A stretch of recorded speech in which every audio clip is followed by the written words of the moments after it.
Gina, Kudzi, Avi, I'm so excited to have you all today. How are you guys doing? Very good. Awesome. I think We were also told that we have to talk this way for protective purposes. Yes, and to So make sure that you're going to get us like full image, straight ahead. Including the entire audience. It's very important. I am Terry Burns. I'm a partner at GV, also known as Google Ventures, and one of the co-chairs of Fortune Brainstorm Tech. I have 3 incredible experts in the creator economy, and so I'm very excited to dig into some questions. As a reminder to the audience, I will leave a little bit of time for questions from the audience, so feel free to think about those, and we'll save some time for that at the end. Let's get started. So I just wanted to maybe level set by hearing a little bit about each of your day jobs and your roles and what it is that you all are focused on. So maybe Avi, do you want to start? Sure. So I run creator partnerships at Patreon. What that means is my team is responsible for recruiting and launching creators onto the platform in order to help them build successful and lucrative membership businesses. You already have a lot of creators on Patreon. You guys are kind of the OG. We do, and we are, but there are many more creators out there who have a lot more money to make, and we're here to help them with that. So awesome. Nice. My name is Kudzi. I lead the creator community team at TikTok, and my ultimate goal is to make TikTok the best and most inclusive place to create so that people can be their truest selves creatively. And so what I really focus on is nurturing the community through communication, creator education, creator marketing, and really being an advocate for that creator perspective and empathy at the leadership table. My name's Gina Bianchini. I run a platform called Mighty Networks, and we are a platform for independent creators to be able to build out their own corner of the internet with courses, with content, with community, and subscriptions all in one place. Amazing. So I want to throw it back to the very beginning of the creator economy to really understand who is in the creator economy, how did we get here, what are the origins? Maybe Gina and Avi, I would love to hear your thoughts on how did we get here? Yeah, well, we got here because of the internet. One of the things that certainly starting in the earliest days of the internet has been the promise of democratization, the ability for an individual to show up and bring people together around an interest, a passion, a goal. And where it has continued to evolve into is the fact that, especially with Web 2 and the social web, the ability for individuals to build entirely gigantic audiences and to work with creative platforms like certainly starting with YouTube, moving to Instagram, Facebook a little bit, but really more YouTube, Instagram, and now with TikTok. And then also look at and be able to bring communities together as well. So we define at Mighty creators as people who are building content, building community around an interest, a passion, a goal that people are attracted to, and earning money that way. Yeah, I would add that on the theme of democratization, certainly I think technology has helped drive that process along.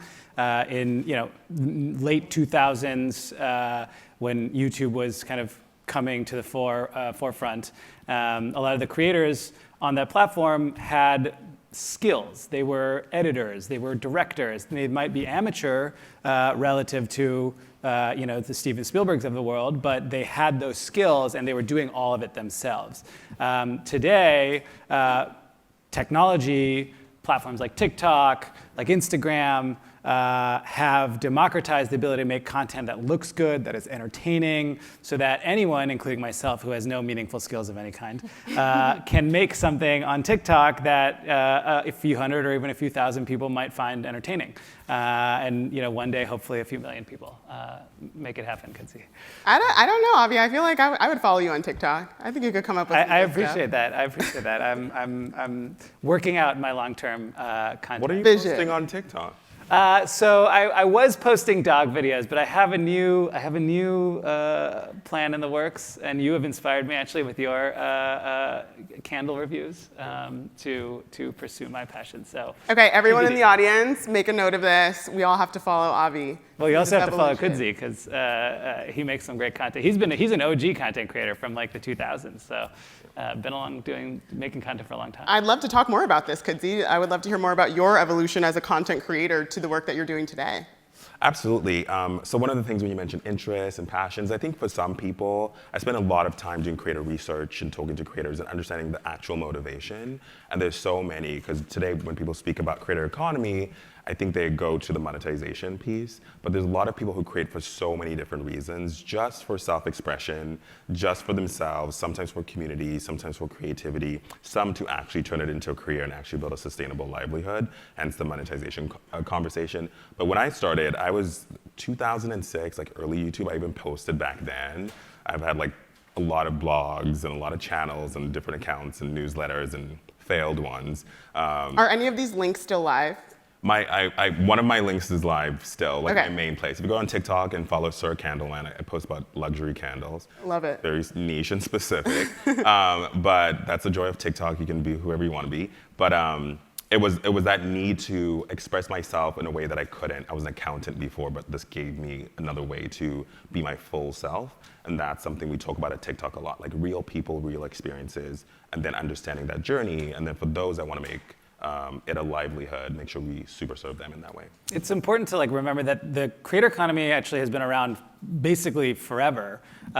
Is only now that the tools and the technology, everything from 5G internet and mobile phones to platforms like TikTok and Patreon have existed to enable creators to scale their audiences and actually monetize them, right? And so all of that together is kind of what's driving this phenomena that our CEO, Jack Conte, calls the second renaissance, right? Which is that now anyone can be a creator. And in fact, everyone is a creator, but now anyone can make a living as a creator. And that's going to be transformative. About that, 'cause that's actually not really true. Oh, okay, you disagree. Well, it's just anyone could, but the reality of what's happening is not that. So we actually commissioned the largest independent study of creators done to date, and we published it in October. And we commissioned it, went hands off. And actually what came back, though, was that, yes, there are platforms, yes, there is the promise of the creator economy, but the reality of that promise is not there yet. And specifically, we found, and this was really striking, 93% of creators, and again, this was the largest open market study of creators, 93% of creators feel that being a creator has created a negative experience in their lives and real emotional lows. And I think that when we talk about the promise, now actually there was some really interesting things that certainly came out of it, but when we think about, even for folks that aren't making money, the reality of building content and putting yourself out there, trying to capture an audience and keep an audience, it's a lot harder than certainly other things that are currently emerging in terms of their ability to do these things well. So one of the other things that this study found was that there's this really interesting emerging vanguard of the creator economy around independence and creating an independent creators that are actually choosing a new approach, which is based on ownership, not renting audiences from large platforms. And I think Patreon does an amazing job at this. And the large platforms like TikTok or like Instagram or like YouTube do a fantastic job of helping people find their audience, that now these independent creators are starting to really build into their own owned and operated experiences with niches, not trying to go broad. I love the candles. And then doing so in a way that is much more about the community that they're building as opposed to just audiences, and ultimately getting off the content conveyor belt into something that is much more sustainable and scalable that we've known about in Silicon Valley forever, which is building their own network effects. Well, I think this is a really interesting idea, especially when you think about what independence actually looks like within the creator economy and how people can not just monetize. I do want to stick a pin in that because I'm curious about that as well. But what it means to create a persona, a brand, and just content in general. And so you all have a little bit of differing sort of experiences and vantage points. I would love to hear from each of you what you imagine the creator economy is going to look like, let's say 5 years from now. That's a great question. So my background is, I came from entertainment before I joined Patreon, and I was a talent agent at William Morris, one of the first in Hollywood, working with a lot of these digital native creators, YouTubers, Vine stars back in the day, rest in peace, et cetera. And so, I think that early on in what we now consider to be the creator economy, all the creators wanted to be Hollywood stars, right? Their goals were to be on TV and movie stars or pop stars, et cetera.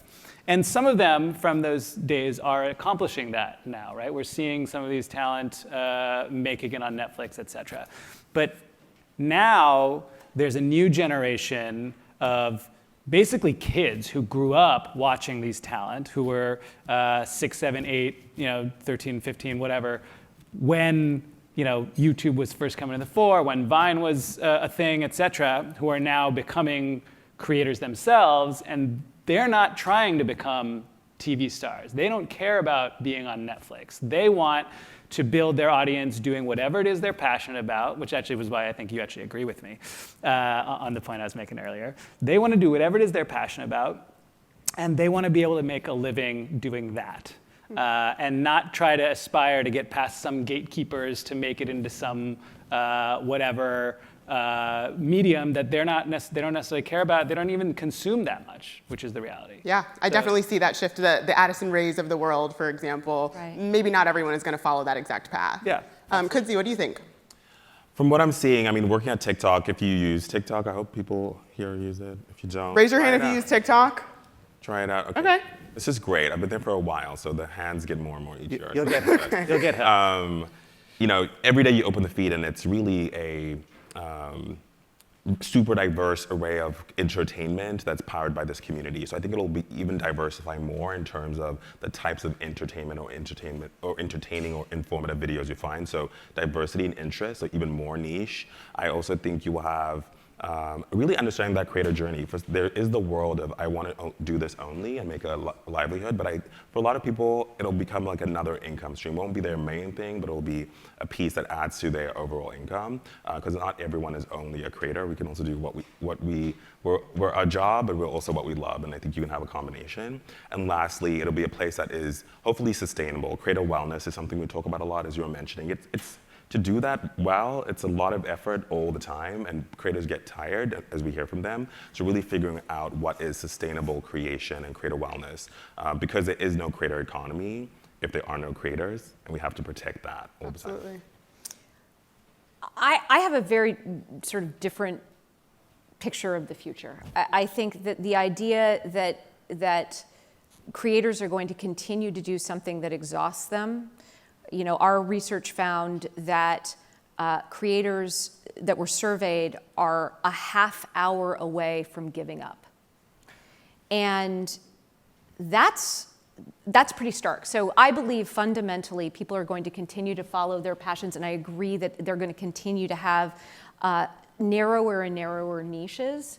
But I think that we're going to see the creator economy really transition and bridge into a community economy, where it is about how you bring people together, and that the relationships that your followers are having with each other becomes as important, if not more important, than the content that you are producing. And we're already seeing this in terms of the bridge from the creator economy into communities that are emerging, where it is about the members' relationships with each other and the value that is being created from that. So for example, coming back to monetization, to make $1,000 a month as a creator When you have a community, you can make $1,000 a month with 25 people. When you want to make $1,000 a month on YouTube, you need 2 million views a month. If you want to make $1,000 a month on Instagram, you need 100,000 followers. How much, like for TikTok, it's to make $1,000 a month. Obviously, not everybody wants to make $1,000 a month, but if you think about how interesting and cool the world would be if more and more people were able to create communities that are meeting and building relationships with each other around the things that are niche and are interesting and cool and culturally relevant, that's a world I want to live in. That's a super interesting point, because a lot of our, like one of our most popular partnerships actually is a partnership that we have with Discord, where we can allow our creators to create member-only Discord channels so that the fans who are paying to be part of their membership can then communicate and be part of this community, and the creator can jump in and join with them. And so, content is only half of the picture, to the point you're saying. And I think that, to your point, I think that community will increasingly become important. 77% of creators that have invested in communities are finding that they are growing faster, they are making more money, and that they're actually having more fun. I'm curious if you think this is a generational question. Like, is content more important to millennials, for example, and community more important to Gen Z, or No, is it kind of? Absolutely not. When you think about the fact that what is also driving sort of the next trend that the creator economy is merging into, which is Web3 and what is happening with NFTs and DAOs, that is a young movement, and it is one that is saying, wait a second, I want to actually not just make money or be a part of something that builds value as a creator, where it's about me on stage, I'm talking out to you, you might talk back at me, but no one's talking to each other. I actually am dying to be a part of communities that are building and creating new cultures together. And if you think about it, communities are essentially the evolution of creation and creativity. And it goes from being about individual content creativity and creation into, well, what can we do together? And again, Silicon Valley is known, the power of building networks for the last 30, 40 years. All this is a fundamental shift for individuals and creators to be able to have the power and ability to create their own network effect themselves around that particular interest, that particular passion, that particular niche. Absolutely. I think it's a valid point, but I would just say there is something to be said about artists creating art. And, Sure. And so, yes, community is valuable and it will be monetizable, no question. It already is. But people are inherently creative, and creators want to create. Right. And I completely agree with that. By the way, typically, creators have created in scenes. They have been a part of whether it's artistic scenes, musical scenes, and if you even just think about the fact that you have creators feeding off of each other, that is fundamentally community. Absolutely. We could talk about this forever, obviously. Sure. I think that there's lots of really interesting perspectives here on what we think that the current state of and the future of the creator economy looks like. We have run out of time, unfortunately, but I really appreciate you all taking the time to sort of chat with us today. And as you guys all know, this crew here knows all of the greatest apps, so we should check them all out and follow them on all of the platforms. Thank you all. Thank you.